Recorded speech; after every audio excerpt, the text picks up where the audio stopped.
जय माता the all the CS executive pass out students जो अब सीएस प्रोफेशनल प्रोग्राम में आ गए हैं और अगले 5 मिनट में जो आपको बताने वाला हूं वो अगले 25 या 30 साल के लिए इंपॉर्टेंट होने वाला है। It is going to be important for next 30 years और आप जिंदगी भर दुआएं दोगे मुझे जो मैं अगले 5 मिनट में आपको बताने वाला हूं। अगर आप उसको फॉलो कर लेते हो तो पूरा वीडियो बिल्कुल लास्ट तक बहुत ध्यान से सुनिएगा। चाहे आपके एग्जाम प्रोफेशनल प्रोग्राम के जून 2022 में है या दिसंबर 2022 में है या जून 2023 में है, एप्लीकेबल इंपॉर्टेंट फॉर ऑल। और मैं तो कहूंगा जो क्वालिफाइड कंपनी सेक्रेटरीज हैं उनके लिए भी बहुत इंपॉर्टेंट है जो अभी मैं बताने जा रहा हूं। एग्जीक्यूटिव प्रोग्राम के बच्चे भी सुनना चाहें 5 मिनट की बात है क्योंकि आप भी प्रोफेशनल प्रोग्राम में आ जाओगे तो आपके लिए भी बड़ा इंपॉर्टेंट रहेगा। So it is going to be important for all what I am going to share. और ये चीज हम सबको मालूम है कि प्रोफेशनल प्रोग्राम में the corporate restructuring insolvency winding up paper is the most important paper and it is our core competency paper in the CS profession जो CA वालों को बहुत हल्का सा टच करवा के निकलवा दिया जाता है, CMA में भी हल्का सा टच करवा के निकलवा दिया जाता है, LLB में भी हल्का सा टच करवा के निकलवा दिया जाता है, लेकिन आप लोगों के लिए बहुत ज्यादा डिटेल में आपके सिलेबस में है और आप झंडे गाड़ सकते हो जिंदगी में और बोल सकते हो कि जो हमें आता है किसी को नहीं आता है। So and we are super specialist in amalgamations, mergers, takeovers, takeover of listed companies, SEBI takeover code, unlisted companies, section 235, 236, etc. in the Companies Act. और उसके अलावा will obviously fast track merger, NCLT approvals, blah blah blah और उसके अंदर अलग अलग जो चीजें हैं उन सबको लेकर बात कर रहा हूँ। उसके अलावा insolvency, bankruptcy code, SARFAESI Act, Recovery of Debt Act, Winding up in the Companies Act, cross border insolvency, ऐसी चीजें जिनका सुपर स्पेशलाइजेशन हम लोग कर रहे हैं इन दिस पेपर। और मैं कहूंगा नॉन परफॉर्मिंग एसेट से डील करने का तरीका सिखाया जा रहा है आपको यहाँ पर। अब तो मैं कहूंगा 8 लाख से बढ़कर 13 लाख हो गई है।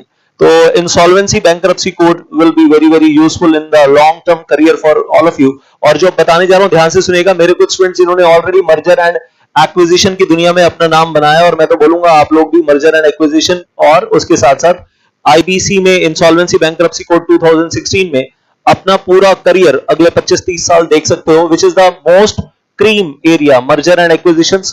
मर्जर बोले तो भाई amalgamation, then reconstruction also, external reconstruction, internal reconstruction, demergers, split off, spin off, बहुत कुछ है सीखने के लिए। उसके अलावा आईबीसी मैंने बताया कि बहुत सारी चीजें आईबीसी में करने के लिए। Neeraj Chawla who is currently the central council member of ICSI, well he was my student in 2003 batch and since then he has been telling कि सर merger and acquisition की दुनिया में बहुत काम है और हमेशा से M&A डिपार्टमेंट में काम करते रहे हैं इन द लॉ फर्म्स। और ऐसे बहुत सारे स्टूडेंट्स हैं जो बिग 4 CA फर्म्स में, qualified company secretaries big 4 CA firms में मर्जर एंड एक्विजिशन डिपार्टमेंट में काम करते हैं और फिर जिंदगी में कुछ और करने की जरूरत ही नहीं पड़ती, इतना काम है वहां पर मर्जर एंड एक्विजिशन डिपार्टमेंट के अंदर। प्रैक्टिसिंग कंपनी सेक्रेटरी फर्म्स भी जो बड़ी बड़ी हैं वहां पर भी मर्जर एंड एक्विजिशन डिपार्टमेंट अलग से ही बना हुआ है। For example Ruchika Sharma, she is working in corporate professionals in New Delhi in merger and acquisition department and now she is handling other variety of work also, but the most of the time the focus area has been merger and acquisition in the past years. Likewise Rhythm Kapoor, he is vice president in one of my students, ये सारे मेरे students रहे हैं past में। Rhythm Kapoor, he is vice president of 3 Dimensions merchant banking concern in Delhi and once again sir M&A का ही काम है, sir M&A का काम है, सेबी टेकओवर कोड का काम है, इंसॉल्वेंसी बैंकरप्सी कोड का काम है, बहुत काम है। और सर ट्रेनी भी चाहिए होते हैं हमें। M&A डिपार्टमेंट के अंदर वी नीड द ट्रेनीज जो M&A डिपार्टमेंट में आए और साथ में इंसॉल्वेंसी बैंकरप्सी कोड की हियरिंग्स होती है NCLT में, हमारे साथ चलें, वहां देखें, वहां सीखें, नेशनल कंपनी लॉ ट्रिब्यूनल के हियरिंग्स के अंदर सुने कि वहां पर आर्ग्यूमेंट्स कैसे दिए जाते हैं। सो देन आई से Vishal Gupta, one of my students who was all India company law quiz winner in the CS professional program in year 2021 recently abhi conducted by ICSI Institute and he is doing his training in the corporate professionals once again in the M&A department।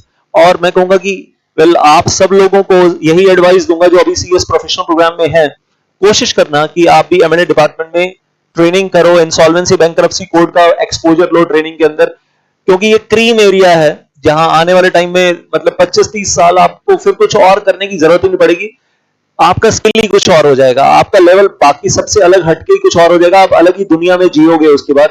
और लगेगा sir ये तो कुछ बहुत hi fi हो गया। तो कुछ एक बहुत बड़ी बिग अनाउंसमेंट्स लेकर आने वाला हूँ। वेल आप लोगों को भी इसी रास्ते पे इंस्पायर करना चाहता हूँ वेल कि आप आगे बढ़ें। जून 2022 एग्जाम्स, दिसंबर 2020, जब भी आपका 2022 या 2023 में एग्जाम है, आप सब लोगों के फायदे के लिए some announcements are coming up on 2 March 2022।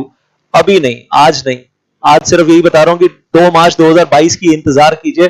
कुछ बहुत बड़ा धमाका लेकर आने वाला हूं, सभी के फायदे के लिए कुछ ना कुछ करने वाला हूं और आपके एग्जाम कभी हुई हो और मैं तो कहूंगा अगले 25-30 साल ये नॉलेज काम आएगी। तो आप लोगों को एक रिक्वेस्ट है, अगर अभी तक आपने किसी भी ऑल ओवर इंडिया किसी भी टीचर से कॉर्पोरेट रिस्ट्रक्चरिंग के वीडियो लेक्चर्स नहीं लिए हैं तो प्लीज मत लीजिएगा, 2 मार्च तक इंतजार कीजिएगा, उसके बाद अपना डिसीजन लीजिएगा। मैं तो कुछ बहुत बड़ा करने ही वाला हूं आपके लिए, but wait for that on for 2 March. और बाकी सारे पेपर्स में तो हम बोलते हैं कि आपकी मर्जी है, आप चाहो तो अब टैक्स के पेपर में तो बच्चे डरते हैं तो कोचिंग लेते ही लेते हैं, but I will say executive programme में भी बहुत अच्छे से अगर आपने पढ़ लिया है तो प्रोफेशनल प्रोग्राम की बुक्स से भी अरेंज कर लेते हैं कुछ बच्चे। सभी सब्जेक्ट्स के लिए मैं बोलूंगा अगर आपने एग्जीक्यूटिव प्रोग्राम ढंग से पढ़ा था। अब ग्रुप 2 की बात करूं, अब आपको अगर सही मायने में एक एडवाइस दूं आपके सामने, आपका जो सिलेबस है इसमें से ऑब्वियसली वो अगर मैं ग्रुप 1 की बात कर रहा हूं 3 पेपर हैं, ग्रुप 2 में 3 पेपर हैं और ग्रुप 3 में भी 3 पेपर है। प्रोफेशनल प्रोग्राम का सिलेबस जो अभी चल रहा है, आपने इधर उधर शायद कुछ एनालिसिस भी कर लिया होगा, कुछ थोड़ा बहुत किसी ने समझा भी दिया होगा, लेकिन मेरी सीरियसली एडवाइस मानोगे तो स्टेप 1 आपको शुरू ही ग्रुप 2 से करना चाहिए।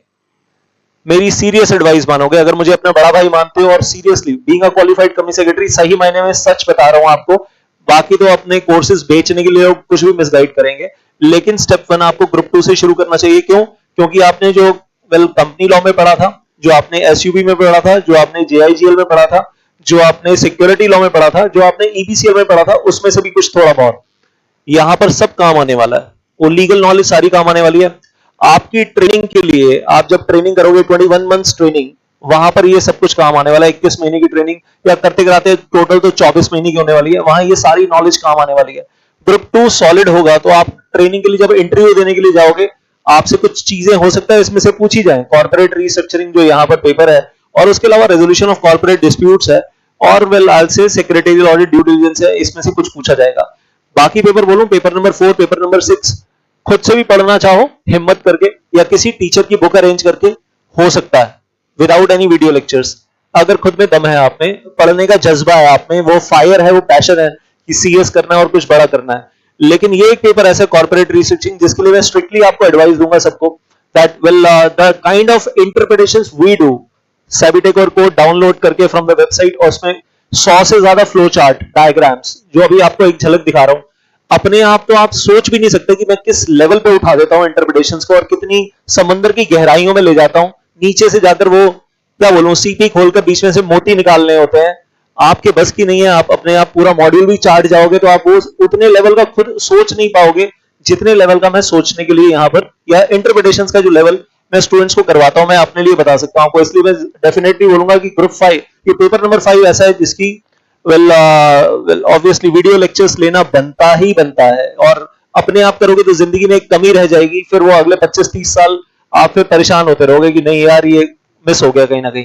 और जो क्वालिफाइड कंपनी सेक्रेटरी मुझसे वीडियो लेक्चर्स लेते हैं सीआर के, क्या बोलूं, मतलब डिग्री मिलने के बाद भी लेते हैं, तो दे आर ऑल्सो हैप्पी कि सर हमें अब जिंदगी में कॉन्फिडेंस आ रहा है। और इधर जो इंसॉल्वेंसी एंड वाइंडिंग अप में पढ़ाऊंगा मैं, insolvency bankruptcy code plus obviously SARFAESI act, recovery of debt act, winding up and then cross border insolvency, वो सारा यहाँ पेपर नंबर 9 में यहाँ पर काम आने वाला है। और मैं एक चीज बोलूं, लोग आपको मिसगाइड करेंगे, ये आसान होता है, आपके अपने सीनियर मिसगाइड करेंगे, ये आसान होता है, लेबर लॉ पढ़ लो, ये कर लो। मत करना आसान के चक्कर में, जिंदगी क्यों खराब कर रहे हो यार। मतलब आसान तो फिर ये है कि डिग्री मिलने के बाद मिनट्स बनाओ, जनरल मीटिंग के, बोर्ड मीटिंग के मिनट्स बनाओ, ई फाइलिंग करो, बड़ा आसान है, उसी लेवल के रह जाना। अगर आपको इंसॉल्वेंसी बैंकरप्सी कोड वाला पेपर यहाँ पर आईसीएसआई दे रहा है 100 नंबर, और उसका बेस भी बन गया आपका ग्रुप 2 में, तो आपको कुछ और, मेरे हिसाब से तो कुछ और लेना ही नहीं चाहिए, बाकी सारी ऑप्शंस छोड़ दो। और वैसे भी पहले इलेक्टिव पेपर नंबर 9 जिसको लेकर स्टूडेंट्स बड़ा कंफ्यूजन में रहते थे, प्रोफेशनल प्रोग्राम में आते ही पहला question, sir paper number 9 elective paper में कौन सा वाला चूज करें सर। तो मैं कहूंगा बैंकिंग में बहुत कम पढ़ाया जाता है आपको, वो बैंक पीओ के जो एग्जाम्स की तैयारी करते हैं उनका लेवल कुछ और ही होता है। इंश्योरेंस में भी बहुत कम पढ़ाया जाता है आपको। कल को अगर आपको बैंकिंग सेक्टर, इंश्योरेंस सेक्टर में जाना भी होगा ट्रेनिंग करने के लिए, या व्हाटएवर आई विल से for the purpose of job, तो यहाँ पर जो पढ़ाई हो रही है ये मतलब आप ऐसे मान लो 0.1% हो रही है as compare to the requirement which is there, 99% आपको वहां जाकर ही पढ़ना है। और इंटेलेक्चुअल प्रॉपर्टी राइट्स के लिए तो मैं कहूंगा फिर ज्यादा अच्छा है यहाँ पर ना पढ़कर अगर आप ILI से डिप्लोमा कर लेते हो, Indian law institute on the back side of supreme court of India, भगवान दास रोड, IPR का डिप्लोमा कर लेते हो, वो ज्यादा अच्छा रहेगा यहाँ पढ़ने की बजाय, अगर आपको IPR में मूड है तो ये पेपर मतलब मर्जी है आपकी, आप लेना चाहते हो, मैं फोर्स नहीं करूंगा अपनी तरफ से कुछ भी, आप लेना चाहते हो लो, नहीं लेना चाहते नहीं लो। लेबर लॉज के बारे में आपको बताऊं एक चीज, अभी आपके ICSI मॉड्यूल में पुराना वाला ही चल रहा है और न्यू लेबर कोड जो गवर्नमेंट ऑफ इंडिया ने ऑलरेडी पार्लियामेंट ने अप्रूव कर दिया, लोकसभा राज्यसभा अप्रूवल हो चुका, दोनों अप्रूवल हो चुके, प्रेसिडेंट ऑफ इंडिया के साइन हो चुके, उसके रूल्स रेगुलेशंस बनने की वो चल रहा है, प्रोसीजर चल रहा है, वो सारा नया ही आना है। तो अगर आप लेबर लॉ का पेपर लेकर ये सोचते हो कि बड़ा लड्डू पेपर है, हलवा है, तो वैसे भी बेकार ही हो जाना है, क्योंकि यहाँ जितना कुछ भी आप पुराना वाला पढ़ोगे वो सारा का सारा खत्म ही होने वाला है बहुत जल्दी, उसकी जगह पर वो न्यू लेबर कोड ही आने वाला है सारा का सारा along with the rules regulations. तो अगर आप ICSI नया वाला पढ़वा रहा है फिर भी पढ़ लो, लेकिन पुराना वाला पढ़ रहे हैं तो मैं कहूंगा कचरा पढ़ रहे हो, फिर आप कचरा। वेल इन दैट केस अगर आपको नहीं पता तो और कोई टीचर अगर गाइड नहीं कर रहा तो न्यू लेबर कोड 2020 2021 जो 3 लेबर कोड में सब कुछ कंसोलिडेट कर दिया, प्रोविडेंट फंड, ग्रेचुटी सब बीच में कंसोलिडेट कर दिया गया है, फिर वो पढ़ना तो नया वाला पढ़ना, पुराना वाला पढ़ना तो कचरा है एक्चुअली इन दैट केस। तो नए वाले में तो कहानियां बहुत बदल गई हैं, और मैं तो कहूंगा जाना ही क्यों है गलत रास्ते पे, सही रास्ता तो IBC है। आने वाले टाइम में आप, मैं कहूंगा 3 बातें IBC को लेकर, इंसॉल्वेंसी बैंक्रप्सी कोड को लेकर, आप अपनी ट्रेनिंग करो तो ऐसे डिपार्टमेंट में करो, ऐसी जगह पर करो जहां IBC का काम हो। उसमें 3 ऑप्शन दे रहा हूं, किसी बढ़िया लॉ फर्म में ट्रेनिंग कर लो, IBC का डिपार्टमेंट है, किसी प्रैक्टिसिंग कंपनी सेक्रेटरी फर्म में बड़ी वाली में ट्रेनिंग कर लो जहां IBC का डिपार्टमेंट है। वेल ICSI का अपना खुद का, ICSI इंस्टीट्यूट का अपना जो इंसॉल्वेंसी प्रोफेशनल एजेंसी है, वहां पर ट्रेनिंग कर लो, यहाँ लोधी रोड न्यू दिल्ली में। तो वहां उनका काम ही सारा रिसर्च एंड डेवलपमेंट का, R&D इन द IBC, बहुत काम है करने के लिए। और कल को जॉब करनी है तो you can do the job in the IBC department in the big 4 CA firms, in the top 10 law firms of India. उस तरफ सही रास्ते पे चलो तो सही, गलत रास्ते पे जाना क्यों है। और सही रास्ता क्यों बोल रहा हूं, क्योंकि ग्रुप 2 में आपको जब 50 नंबर में IBC और उसके साथ बहुत कुछ पढ़ा दिया गया है, वो सब कुछ तो बेस बन गया है पेपर नंबर 9 के लिए IBC में। और जब बेस ही बन गया है और मेरे स्टूडेंट्स के वहां 60 प्लस तो नॉर्मली आते हैं, 64 65 आ रहे हैं IBC के अंदर, जबकि मैं IBC पढ़ाता नहीं और मैं आपसे कोई ट्यूशन फीस भी नहीं लेने वाला हूं, उसके लिए कोई वीडियो लेक्चर्स की फीस नहीं लेने वाला हूं। स्टिल आई एम रिकमेंडिंग कि भाई आप पेपर नंबर 9 लो, आपके करियर के लिए सही रास्ता है, गलत रास्ते पे जाना क्यों है इस चक्कर में कि कुछ आसान पेपर लेते हैं। अरे भाई IBC भी आसान ही हो जाएगा ऑटोमेटिकली जब आप मॉड्यूल 2 में इतनी मेहनत कर लोगे, तो पहले आप मॉड्यूल 2 में वो CR का पेपर कर लो अलॉन्ग विद IBC और फिर यहाँ कर लेना। अब बात करता हूँ स्टेप नंबर 1 के बाद आगे बढ़ रहे हैं, तो स्टेप नंबर 2 मेरे हिसाब से तो आपका बनता ही मॉड्यूल 3 है, क्योंकि यहाँ पर वंस अगेन एग्जीक्यूटिव प्रोग्राम की नॉलेज भी यूज हो रही है और फिर एग्जीक्यूटिव प्रोग्राम के साथ साथ CR की नॉलेज भी यूज हो रही है, यहाँ पर IBC की नॉलेज भी यूज हो रही है। स्टेप 3 लास्ट में जाकर आप पकड़ लो ये। अगर आप एक के बाद एक 3 स्टेप्स सोच रहे हो, तो अगर आप ऑल ग्रुप्स इकट्ठे कर रहे हो तो बात ही खत्म हो गई। अगर आप प्लान कर रहे हो for the purpose of December 2022 all 9 papers एक साथ या जून 2023 ऑल 9 पेपर्स एक साथ, तो आपकी मर्जी है। और मैं तो एक चीज यहाँ पर रिकमेंड करता रहता हूँ हमेशा कि फाइनल डिसीजन आप ही का है, आपको सिंगल ग्रुप देना है या 2 ग्रुप्स देने हैं या 3 ग्रुप्स देने हैं, एक साथ देने हैं वन शॉट। बट मैं तो रिकमेंड नहीं करता कि आप अपनी लाइफ में ट्रेनिंग को और डिले करो। 24 महीने की ट्रेनिंग कितना डिले करोगे और डिग्री कब जाकर मिलेगी आपको फिर। मतलब ये सोच लेना आप कि आपको ट्रेनिंग के साथ साथ ग्रुप्स पढ़ने हैं या पहले नहीं, पहले अपनी सर एजुकेशन लाइफ जी भर कर जी लें, ट्रेनिंग बाद में कर लेंगे। It's entirely up to you, final decision आपका है। मैं नॉर्मली देखता हूँ 2 तरीके के स्टूडेंट्स होते हैं। नंबर 1 जो कहते हैं एग्जीक्यूटिव प्रोग्राम पास करते ही सर ट्रेनिंग शुरू कर देते हैं, और फिर एक के बाद एक 3 ग्रुप्स निकल जाएंगे, सर ट्रेनिंग भी चल जाएगी और साथ साथ 3 ग्रुप्स भी निकल जाएंगे, और वीडियो लेक्चर से ही पढ़ना है सर घर जाकर, तो कर लेंगे मैनेज साथ साथ, और हर बार छुट्टियां ले लेंगे एग्जाम से पहले। दूसरा वो ये है कि जो कहते हैं कि नहीं सर पहले ना अभी 9 महीने 10 महीने रुक कर पहले ना 1 ग्रुप 2 ग्रुप 3 ग्रुप कुछ अपीयर कर लेते हैं, उसके बाद ट्रेनिंग में जाएंगे। अगर उस केस में भी आप ट्रेनिंग में जाने वाले हो बाद में भी, तो एक चीज आपको पहले बता दूं, ट्रेनिंग में जाने से पहले CR की नॉलेज पूरी होनी चाहिए, कॉर्पोरेट रीस्ट्रक्चरिंग इंसॉल्वेंसी बाइंडिंग की नॉलेज पूरी होनी चाहिए ट्रेनिंग शुरू करने से पहले। और M&A डिपार्टमेंट में घुसने की कोशिश करो, इंसॉल्वेंसी बैंक्रप्सी कोड में जाने की कोशिश करो। ये गलती मत कर देना कि सर पहले ना हम ग्रुप 1 और ग्रुप 3 दोनों कर लेते हैं और ग्रुप 1 और ग्रुप 3 कर लेते हैं और उसके बाद हम चले जाएंगे ट्रेनिंग में और फिर हम बाद में ये सब कुछ करेंगे। कचरा करोगे अपनी जिंदगी का। मैं आपको सही बता रहा हूं कि अगर आप सीआर बाद में पढ़ोगे और आप ट्रेनिंग में पहले चले जाओगे तो ट्रेनिंग में घुसने से पहले सीआर पढ़ना है। अगर आप पर चांस मेरी वाली एडवाइस वो स्टेप 1 स्टेप 2 स्टेप 3 नहीं भी मान रहे हो, मैं कहूंगा, मैं तो वैसे बोलता हूं स्टेप 1 ये है, स्टेप 2 ये है, स्टेप 3 ये है, बार बार बोलता हूं। लेकिन अगर आप अपने तरीके से चल रहे हो, आपने अपना दिमाग माइंड से पहले से सेट कर लिया और आप कहते हो स्टेप 1 और स्टेप 2 हम दोनों ये करेंगे जी पहले, अब पता नहीं क्यों करोगे, वो तो आपका दिमाग ही जाने। मेरे हिसाब से तो गलत रास्ता है। लेकिन अगर आप करोगे और स्टेप 3 आप बाद में लेने वाले हो तो मैं कहूंगा यहां से सीआर का पेपर आप पहले पढ़ लेना ट्रेनिंग में जाने से पहले। और अगर आप दिसंबर 2022 में जो एग्जाम देने वाले हैं पहली बार प्रोफेशनल प्रोग्राम के, कान खोल के सुन लो। अगर आप सोच रहे हो कि हम ग्रुप 1 और ग्रुप 3 का एक साथ दे दें और ग्रुप 2 बीच में छोड़ दें, तो पता नहीं आप ऐसा क्यों सोच रहे हो, लेकिन अगर आप ऐसा सोच रहे हो तो आप एक काम करो, आप 7 पेपर पढ़ो, सीआर साथ में पढ़ लो। जनवरी में जब इंटरव्यू देने के लिए जाओगे, जनवरी फरवरी मार्च में ट्रेनिंग के लिए, उस वक्त सीआर आता होगा आपको। आप पढ़ाई 7 पेपर की कर लो, आप दिसंबर में एग्जाम 6 पेपर देना, ग्रुप 1 और ग्रुप 3 देना। आप अगर आपका दिमाग उस डायरेक्शन में चल रहा है, जो कि मैं तो मानता हूं गलत है, लेकिन अगर आप फिर भी आपने नहीं वो अपने गांठ बांध लिया अपने दिमाग में, आपने सेट कर लिया कि हमें ग्रुप 1 और ग्रुप 3 ही देना है, पता नहीं क्यों, तो 7 पेपर की पढ़ाई करनी है, 3 पेपर ग्रुप 1, 3 पेपर ग्रुप 3 के, और साथ में at the same time CR की पढ़ाई करनी है। और सीआर की पढ़ाई करेंगे तो 2 फायदे हो जाएंगे। पहला फायदा, वो पेपर नंबर 9 में इंसॉल्वेंसी लोगे तो वो अपने आप आधा यहाँ पर तैयार हो ही रहा है सीआर के साथ साथ, और साथ में ट्रेनिंग में जाओगे तब भी फायदा होगा, नो डाउट्स अबाउट दिस। और मैं तो कहूंगा अगर आप सही तरीके से चलो, स्टेप 1 और स्टेप 2 इधर कर लो आप, स्टेप 1 स्टेप 2 और ये स्टेप 3, और ये दोनों करने के बाद अगर आप ट्रेनिंग में घुसोगे तो बल्ले बल्ले है। और ठीक है, स्टेप 3 होता रहेगा यार, उसकी ट्रेनिंग में इतनी रेलिवेंस नहीं है यार। स्टेप जो मॉड्यूल 1 है उसकी ट्रेनिंग के टाइम पे इतनी रेलिवेंस नहीं है। ट्रेनिंग के टाइम पे रेलिवेंस किसकी है? मॉड्यूल 2 और मॉड्यूल 3 की रेलिवेंस है। और यहाँ जो सीखोगे वो ट्रेनिंग में बहुत काम आने वाला है आगे। और आपका जो ट्रेनर होगा वो भी खुश होगा कि बच्चा पढ़ लिख कर आया, पहले से उसको बहुत कुछ आता है। So that is my advice. और जहां तक मैं आपको बोलूं, जब हम सेबेटिक और कोड पढ़ रहे होते हैं, जिस तरीके के फ्लो चार्ट्स हैं जो हम डिस्कस करते हैं, जो हम डील करते हैं, ये जो फ्लो चार्ट्स हैं ये, और with examples, with tabulations, yes no और mind boggling interpretations. Executive programme में अगर आपने टेक ओवर कोड थोड़ा बहुत पढ़ा भी है ना, मुझसे भी पढ़ा, मैं कहता हूं, चाहे किसी और किसी से पढ़ा तो बहुत ही बुरा पढ़ा होगा, मुझसे भी अगर पढ़ा है तो मैं कहूंगा लेवल प्रोफेशनल प्रोग्राम में मैं कहीं और ही ले जाने वाला हूं। और प्रोफेशनल प्रोग्राम में जो आप सीखने वाले हो, maybe that hostile take over का लेवल, इनडायरेक्ट एक्विजिशंस का लेवल अलग ही स्केल पे जाने वाला है। रेगुलेशन 5, रेगुलेशन 13 जोड़कर जिस तरीके से इंटरप्रिटेशंस चलती हैं, वो स्केल अपना कुछ और ही है।